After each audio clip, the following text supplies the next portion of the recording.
Grace and peace, family, and welcome to day 18 of our month-long trek into biblical blackness. And I'd like to conclude our trek in the New Testament by giving a few honorable mentions similar to what we did in the Old Testament. And what's interesting is that the New Testament brings back several of those faces that we saw in the Old Testament as mentions, solidifying their place in the New Testament. People like the Queen of the South that Jesus mentions in Luke chapter 11, verses 30 through 31, and women like Rahab that we see in Hebrews chapter 11, verse 31. Women like Hagar that we see in Galatians chapter 4, verse 21. My favorite, Melchizedek, we see him in Hebrews chapter 5, verse 5. The sons specifically of Joseph, Ephraim and Manasseh, we see in Hebrews chapter 11, verse 21. The wise men, and we see in Matthew chapter 2, verses 1 through 12.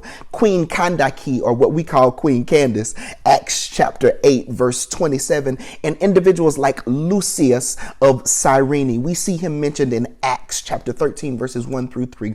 But these are just some honorable mentions, some individuals that were from black spaces that had black faces that we should recognize and see in scripture. Do three things for me. Like, share, and comment on this post. We want to make something God go viral. And remember, until tomorrow, that biblical history is black history. Listen, holla at your boy.